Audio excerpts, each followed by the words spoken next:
सोने की कीमतों में तेजी हमेशा सुर्खियां बटोरती है, लेकिन इस बार चांदी का भाव भी साथ में आसमान पर पहुंच चुका है।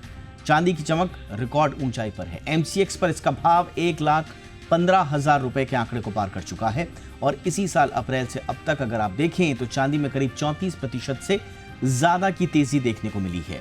चांदी लगातार धमाल मचाते हुए अपने निवेशकों पर पैसे की बरसात कर रही है और चांदी की कीमतें लगातार अपने पुराने रिकॉर्ड तोड़ते हुए नए हाई बना रही हैं। लेकिन यहां से भी चांदी कितना ऊपर जाएगा, कितना ऊपर भाव जाएगा, इसमें क्या करेक्शन के कोई चांसेस हैं निवेश के लिए, क्या ये सही समय है? इन तमाम सवालों के जवाब तलाशेंगे आज कवर स्टोरी में एक्सपर्ट्स के संग। सुरेंद्र मेहता साहब नेशनल सेक्रेटरी इब्जा के हमारे साथ जुड़ चुके हैं। मेहता जी, बहुत बहुत स्वागत है आपका। ज़बरदस्त तेज़ी देखी जा रही है। मृत्युंजय ने बहुत तफसील से बताया कि तेज़ी के कारण क्या हैं, लेकिन एक बात जो उन्होंने बोली कि वोलेटाइल भी काफ़ी होता है, चांदी के भाव में वोलेटिलिटी काफ़ी देखने को मिलती है। तो इस वक्त आपका आकलन क्या है? निवेशकों के लिए इस वक्त आपकी क्या सलाह रहेगी? देखिए, चांदी में एक सबसे जो महत्वपूर्ण चीज है वो हमें नहीं भूलनी चाहिए कि ये एक चंचल कमोडिटी है और इसमें फिजिकल डिलीवरी से ज्यादा पेपर ट्रेडिंग ज्यादा होती है। चांदी के ये जो प्राइस 34% बढ़े, वो इसलिए बढ़े कि इंटरनेशनल मार्केट में कई लोगों ने चांदी की फिजिकल डिलीवरी अपने ट्रेड में मार्क कर दी और इसीलिए चांदी के दाम बढ़े। लेकिन इसकी पेपर ट्रेडिंग इतनी ज्यादा होती है और इतने लोग शॉर्ट करके इसमें चलते हैं और यही एक मुख्य कारण है कि चांदी ने कई वर्षों पहले $50 का एक आंकड़ा छुआ था जो आज तक वापस कभी छुआ नहीं। जैसे मृत्युंजय जी ने बहुत ही अच्छा विश्लेषण करके बताया कि इसके इंडस्ट्रियल डिमांड, सोलर पावर में डिमांड, ज्वेलरी में डिमांड, इलेक्ट्रिक मोटर व्हीकल में डिमांड, ये सारी डिमांड धीरे धीरे बढ़ती जा रही है और इसीलिए ज्यादा से ज्यादा फिजिकल डिलीवरी मार्क होती जा रही है। लेकिन मेरा मानना ऐसा है कि चांदी में अब एक छोटा सा करेक्शन ड्यू है। पहला करेक्शन भारतीय बाजारों में 1,09,000 के आसपास तक का हो सकता है। अंतरराष्ट्रीय मार्केट में चांदी स्पॉट में $37 तक जा सकती है। और दूसरा जो बहुत ही बेहतरीन उसको जो सपोर्ट मिलता है वो सीधा 96,000 रुपीज, 96,500 के आसपास उसको सपोर्ट लेवल मिल रहा है, यानी कि लगभग $34 के आसपास। तो चांदी में जिस तरह से ये 34% बढ़ी है, उसी प्रकार से ये 15 से 17% कभी भी गिर सकती है और इसके लिए निवेशकों को और जो ट्रेडर हैं उनको तैयार है। यहाँ पर बिल्कुल आपने जैसा कहा कि चांदी बड़ी चंचल होती है, तो इसलिए अगर आपको अपसाइड आपकी ट्रैजेक्टरी दिखाई दे रही है तो 15 से 17 की गिरावट के लिए भी आप तैयार रहिएगा और उस हिसाब से ही आपको अपनी स्ट्रैटेजी बनानी है। इस तेज़ी के पीछे, जैसे कि मृत्युंजय ने भी बताया और आप भी बता रहे हैं, मजबूत औद्योगिक मांग।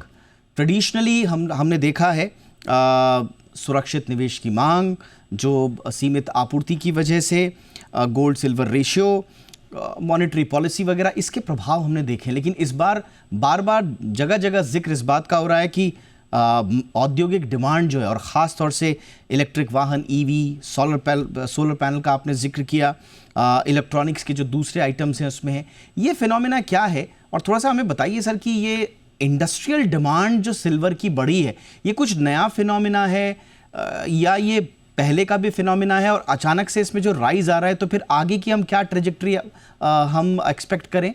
मेहता जी, देखिए, ये तो हमें सभी को पता है कि पूरे विश्व में जो इलेक्ट्रिसिटी महंगी होती जा रही है, इसलिए ज्यादा से ज्यादा देश अपने आप को सोलर इलेक्ट्रिसिटी में कन्वर्ट करना चाहते हैं। साथ ही जो इलेक्ट्रिक व्हीकल की डिमांड है, लगभग एक बैटरी में 20 ग्राम चांदी लगती है। अच्छा। और जो कार के अंदर बैटरी लगाई जाती है, और उसकी डिमांड अचानक से उसमें बहुत तेजी आई है। पूरे चांदी की जो इंडस्ट्रियल डिमांड है वो सबसे ज्यादा भारत, चाइना और यूएसए में है, क्योंकि ये तीन कंट्री ऐसी है जहां पर सोलर पैनल और इलेक्ट्रिक व्हीकल और सेमीकंडक्टर जैसी जगह पर चांदी का इस्तेमाल किया जाता है। जो पहले आज से लगभग 6 साल, 7 साल या मैं कहूँ 10 साल पहले इतनी डिमांड नहीं थी, जो ये अचानक से उभर कर आई है और ये डिमांड बढ़ने ही वाली है। जब तक हमें कोई ऑल्टरनेट नहीं मिल जाता इलेक्ट्रिक व्हीकल का या सोलर पैनल का या electric solar panel related electricity का, तब तक इसकी डिमांड लगातार बढ़ेगी। पिछले 3-4 सालों से हम देख रहे हैं कि लगभग 3% से लगा के 7% तक का वेरिएशन है डिमांड में और कंजम्पशन में। तो ये जो कंजम्पशन ज्यादा होता जा रहा है और डिमांड कम होती जा रही है, और साथ ही साथ जो दूसरे फैक्टर्स हैं, जैसे मैंने कहा कि लोगों ने फिजिकल डिलीवरी मांग की, इसीलिए चांदी के प्राइस बढ़े। और मैं मानता हूं कि चांदी के प्राइस में एक अपसाइड है, जो अंतरराष्ट्रीय मार्केट में $42 तक चांदी कभी भी दिख सकती है, लेकिन करेक्शन के लिए तैयार रहना चाहिए। तो आप कह रहे हैं सर कि 1,30,000 आएगा? 1,22,000 से 1,24,000 के बीच में चांदी कभी भी दिख सकती है। लेकिन जैसे मैं हमेशा कहता हूं कि यदि सोना एक स्टेप गिरता है तो चांदी पूरे स्लोप की तरह गिरती है, और इसमें बहुत बड़ा करेक्शन आता है। देखिए, हम हमेशा कोई पैसा कमाता है तो लोग कहते हैं इसकी तो चांदी हो गई, हम कभी ये नहीं कहते इसका तो सोना हो गया। तो चांदी जब होती है तो चांदी निकल भी जाती है। तो ये कमोडिटी ऐसी है, और इसके लिए सब लोगों को तैयार रहना चाहिए। इसमें कभी भी वन साइडेड अप नहीं होगा, और चांदी आपको रुला सकती है। जैसे $50 हमें आज तक देखने को नहीं मिला भारतीय बाजारों में, जरूर क्योंकि रुपए की गिरावट आई इसलिए हमें उसमें हायर प्राइसेस दिख रहे हैं, वरना अंतरराष्ट्रीय मार्केट में तो आज भी चांदी $37-38 के आसपास है। अगर अच्छा, सोने से अगर आप कंपेयर करें तो क्या चांदी सोने को लगातार आउट परफॉर्म करती रहेगी? क्योंकि गोल्ड सिल्वर रेशियो का हमने जिक्र किया, इंडस्ट्रियल डिमांड की आपने बहुत अच्छे से समझाया कि वहाँ पर क्या क्या चीज़ें, एक्टिविटीज़ हो रही हैं। तो कंपैरिजन में अगर हम गोल्ड के करें तो क्या आउट परफॉर्म करती रहेगी? बिल्कुल। मैंने हमेशा से आपके शो पर कहा है, और मेरे पिछले लगभग 1 साल पहले के भी रिकॉर्ड निकाल लेंगे तो मैंने हमेशा कहा है कि चांदी विल आउट परफॉर्म गोल्ड। आप चांदी और गोल्ड सिल्वर रेशियो भी देखेंगे तो अभी लगभग 86 के आसपास है। ये आज से कुछ समय पहले हमने इसको 92 तक देखा, लेकिन जो हिस्टोरिकली ये रेशियो 70 या 75 के आसपास होना चाहिए। और इसीलिए मैं कहता हूं कि पहला पड़ाव चांदी का $42, दूसरा पड़ाव लगभग $50, और तीसरा पड़ाव इसका $75 तक भी, $70 से $75 भी हो सकता है। और ये सारा कुछ हो सकता है कि हम अगले 2 साल में या 2.5 साल में ही अचीव करें। यही मेरा एक्चुअली अगला सवाल भी था, लेकिन आपने उसका आंसर भी दे दिया। थोड़ा डिटेल में हमें दीर्घकालिक निवेश के बारे में बताइए, क्योंकि शॉर्ट टर्म में तो वॉलेटिलिटी रहेगी और उसके रीजंस भी आपने बताए, मृत्युंजय ने भी काफ़ी अच्छे से बताया। 70 to 75 का जो आप अनुमान जाहिर कर रहे हैं 2 से 2.5 साल का, इसमें जो दीर्घकालिक निवेश के लिए चांदी को पसंद करना चाहते हैं, उस पर निवेशित रहना चाहते हैं, उनके लिए आप जो आगे की जर्नी है वो थोड़ा सा बताएं सर। देखिए, ये चांदी ने जो ब्रेकआउट दिया है, ये ब्रेकआउट बहुत ही महत्वपूर्ण है। चांदी लगभग $34 से $36 के बीच में लगातार घूमती रही थी, और लोग काफी परेशान हो गए थे। और चांदी का एक पैटर्न है, जब भी ये इस प्रकार से चांदी ब्रेकआउट होती है तो बहुत बड़े तरीके से ब्रेकआउट होती है।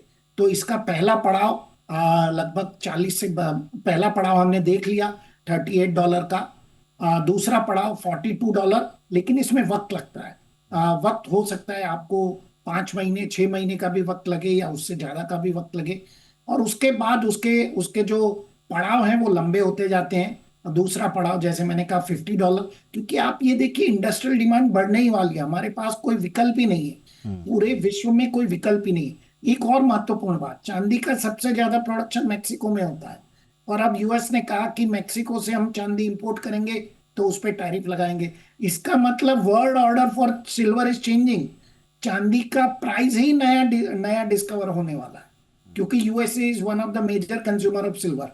तो अब मैक्सिको अपनी एक्सेस सिल्वर को कहां बेचेगा, और यूएस सिल्वर कैसे खरीदेगा, किससे खरीदेगा? तो यहां पर हमें डॉलर इंडेक्स को भी वॉच करना होगा, देखते रहना होगा।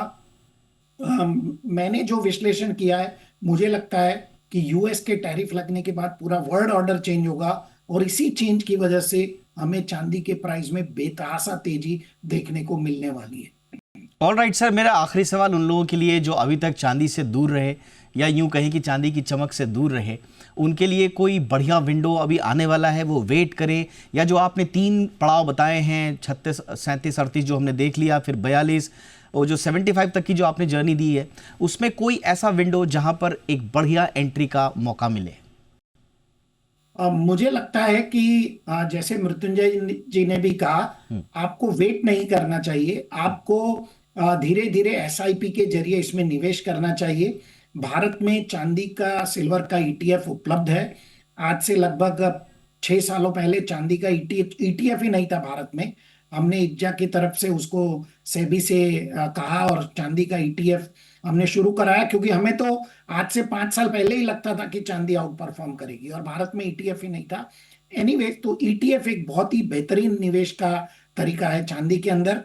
फिजिकल चांदी को लेकर स्टोर करना थोड़ा सा डिफिकल्ट होता है। चांदी में मैं, क्योंकि हॉलमार्किंग नहीं है, इसलिए मैं ज्वेलरी या दूसरे आर्टिफैक्ट्स में उसको रिकमेंड नहीं करूंगा। आप चाहें तो ईटीएफ में निवेश कर सकते हैं या फिर सिल्वर के बार में निवेश करें, लेकिन स्टोरेज की समस्या उसमें रहती है।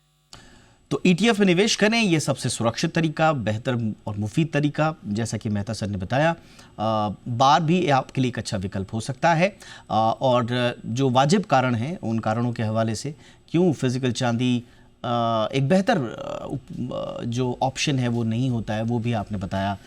बहुत बहुत धन्यवाद। मुझे लगता है सारी चीज़ें हमने कवर कर दी। आखिर में आपकी तरफ से वो बात जो रह गई हो हमारी चर्चा में और हमारे दर्शकों के लिए जानना ज़रूरी हो, अगर कोई बात है तो उसको बताएं सर।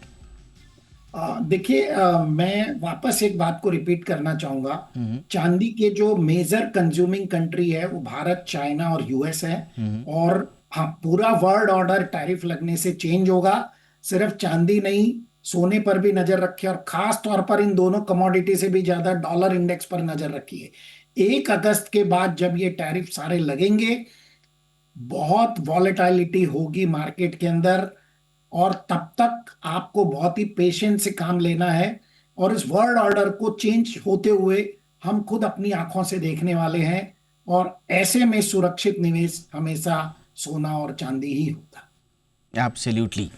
तो आगे का आउटलुक भी दे दिया और कहां कहां पर सतर्क रहने वाले पैचेस भी आएंगे, यानी कि वर्ल्ड ऑर्डर चेंज कब होगा, ट्रेड टैरिफ्स, उनके असर दिखने कब शुरू होंगे, जो 1 अगस्त के बाद से सर बता रहे हैं। तो तब तक आपको बेहद सतर्क रहना है। और दीर्घकालिक निवेश की रणनीति भी आपने बहुत बेहतर तरीके से बता दी है। एंट्री का पॉइंट जहां तक बात है, सर ने कहा, मृत्युंजय ने भी कहा कि देर मत कीजिए, शुरुआत कर दीजिए। चाहे ईटीएफ के ज़रिए आप शुरुआत ज़रूर चांदी में कर दीजिए। और सर ने हमेशा से कहा है कि चांदी आउट परफॉर्म करती आई है और करती रहेगी सोने को, इसलिए एक बेहतर विकल्प आपके लिए हो सकता है चांदी में निवेश। Thank you so much. बहुत सारी जानकारियां आपने दी Surendra Mehta sir. Thank you so much sir for your time. ये थी हमारी कवर स्टोरी।